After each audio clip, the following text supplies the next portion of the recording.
Una mirada con la otra visión. Es un espacio que presenta el pensamiento del evolucionismo anímico.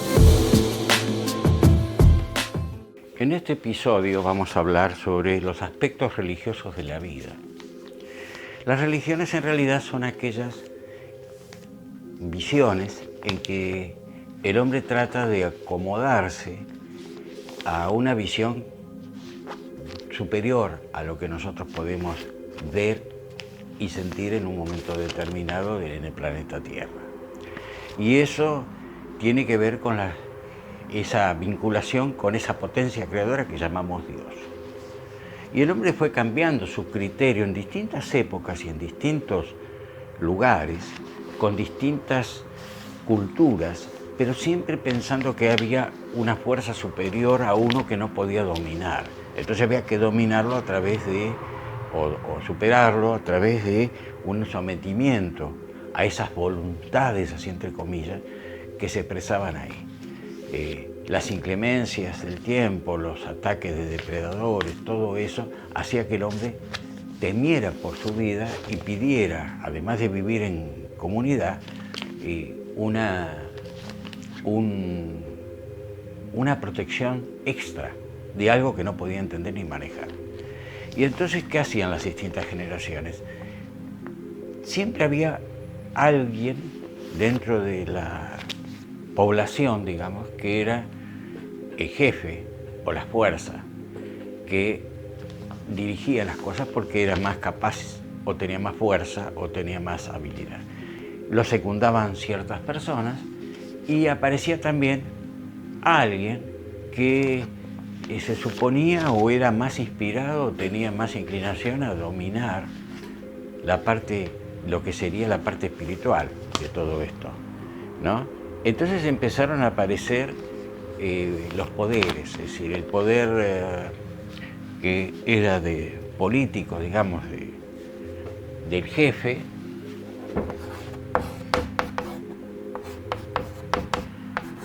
tribal, la nobleza después,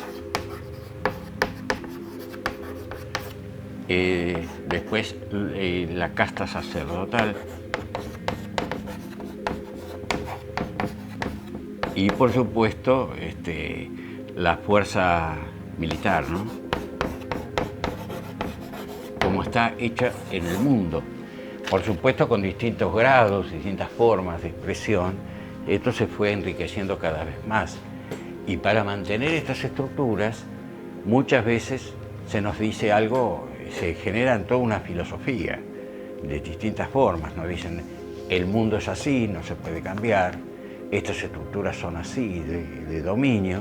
Y entonces sobre esto están todos los demás que tienen que poner el soporte de todo esto, que es la mayoría de la población.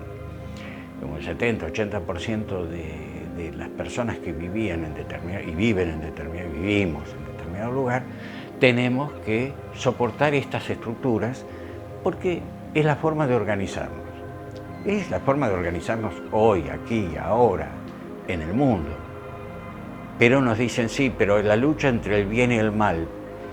Y estos señores que están acá se acostumbraron a sostener el poder del otro lado, porque es como una simbiosis, se intercambia el poder. Entonces el jefe sostenía la casta religiosa acompañando los ritualismos que había, y los sacerdotes acompañaban al jefe como jefe supremo, que había que aceptar. Bueno, todo lo demás ya en general nosotros lo sabemos, pero lo importante es que ahora empezamos a mirar con otros ojos y decimos, pero esto es así, tengo que pertenecer a alguna religión. ¿Cuál es la religión verdadera? El hombre hizo las religiones verdaderas. El hombre hizo las interpretaciones y puso sus intereses. Esto está hecho en base a interpretación e intereses. Para las interpretaciones de los fenómenos, nosotros podemos encontrar los profetas.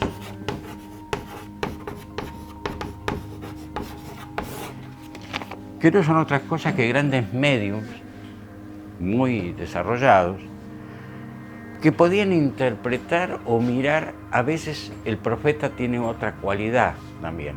Se puede adelantar al tiempo y le permiten ver, o lo ve por él, cosas que van a pasar en un futuro. Es el sexto sentido que hoy nosotros muchas veces hablamos y estamos estudiando. Vieron que, fíjense ustedes cómo se juntan las cosas, porque nosotros decimos el plano espiritual está vinculado con la ciencia, y sí, claro, los fisiólogos dicen el cerebro tiene áreas y profundidad que nosotros no sabemos qué funciones cumplen. Aparentemente no tiene ninguna función, pero es una intrincada red de árboles. Miremos un ejemplo, yo siempre pongo esto, de hojas perennes. Nosotros vemos todas las ramas que tenemos, el árbol más grande, cómo se van entrecruzando, y pequeños tallos que se van generando. Bueno, supongamos 20 árboles en conjunto, así, todos mezclados. Imagínense lo que hay ahí de intrincado. Bueno, así es en nuestro cerebro, con las vías que tenemos neurológicamente hablando. Todas las células nerviosas que tenemos, de distintos tipos y de distintos grados y con distintos núcleos. Hasta ahí se sabe más o menos, pero no se sabe qué funciones están o cómo funcionan. ¿Para qué? Aparentemente nosotros usamos el 10% de eso y el resto está esperando que nosotros evolucionemos. Bueno, todo eso nos dice que esto también tiene que cambiar, porque los profetas de esa época lo interpretaban y lo decían a su manera.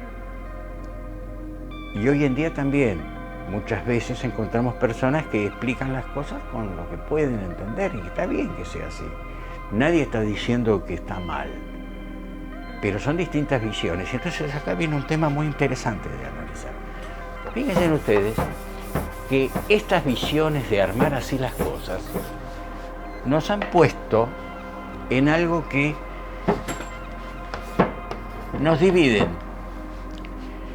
Nos dividen en porciones. Entonces tenemos una porción de personas comunes, una porción de personas religiosas, otra porción de personas profesionales, otra porción de personas militares, otra porción de personas, y así se va haciendo. Y esto genera castas. ¿Qué son las castas? Castas, sí, lo puse bien. Castas. ¿Qué quiere decir esto? Que son grupos de personas que por etnia, por clase social, por poder, por lo que sería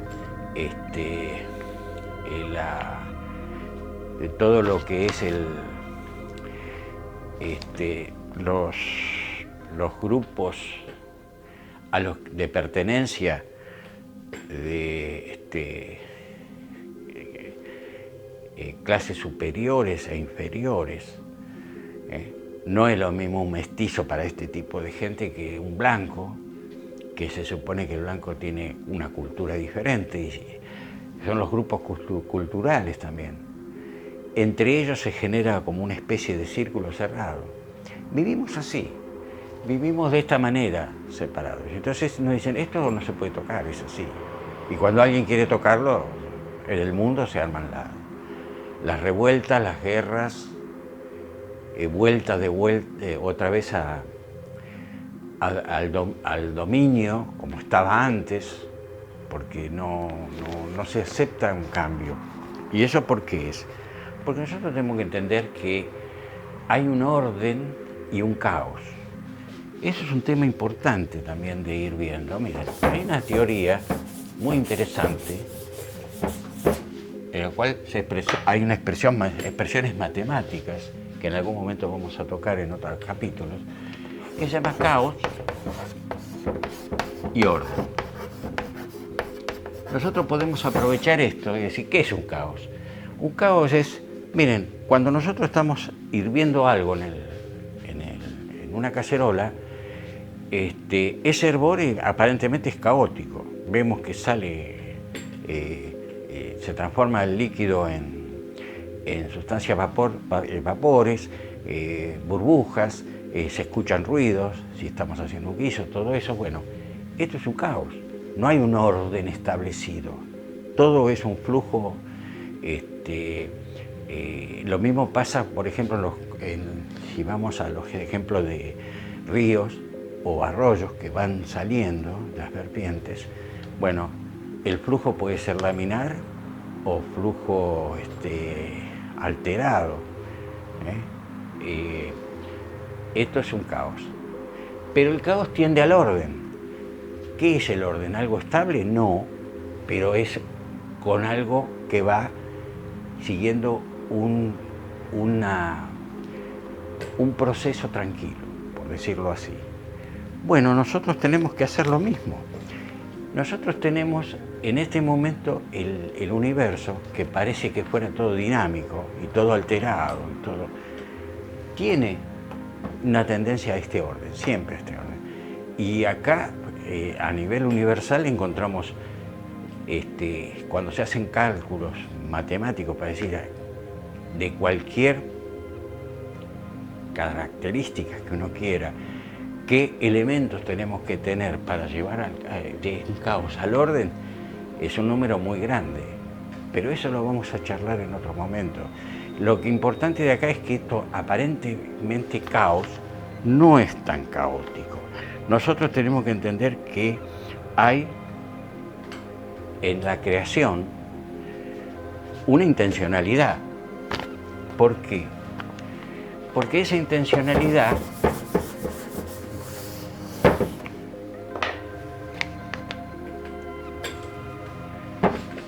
hay una intencionalidad que se expresa en todas las cosas. Y uno dice, pero entonces, si hay una intención, ¿cuál es la intención? ¿Hacer que unos sufran y otros que vayan para adelante? ¿Esas diferencias? Me parece que es una forma de pensar muy humana, pero no para una potencia creadora.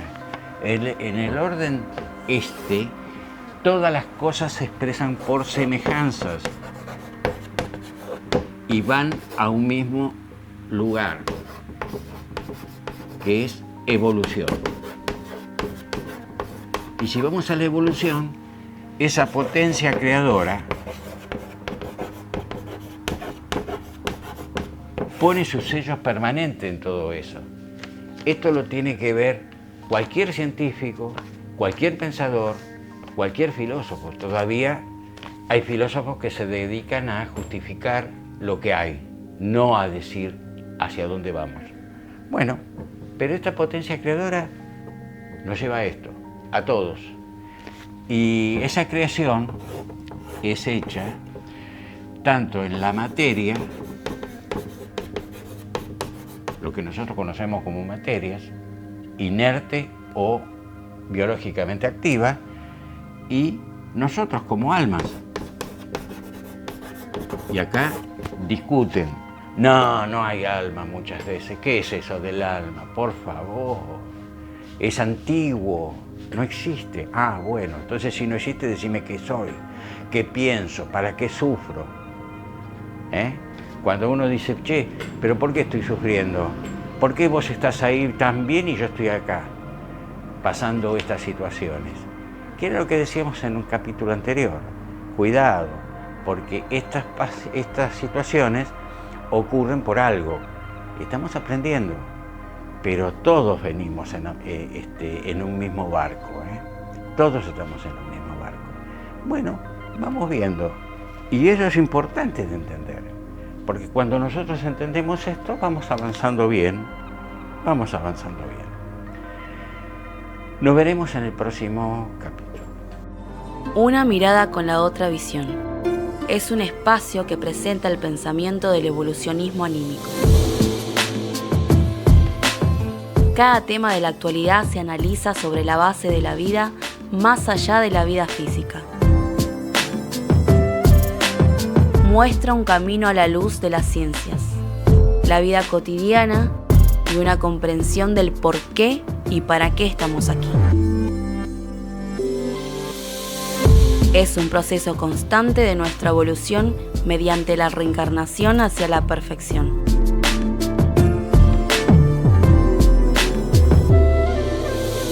Esperamos que sea de tu atención y gracias por visitarnos y apoyarnos. Y agradecemos tu suscripción.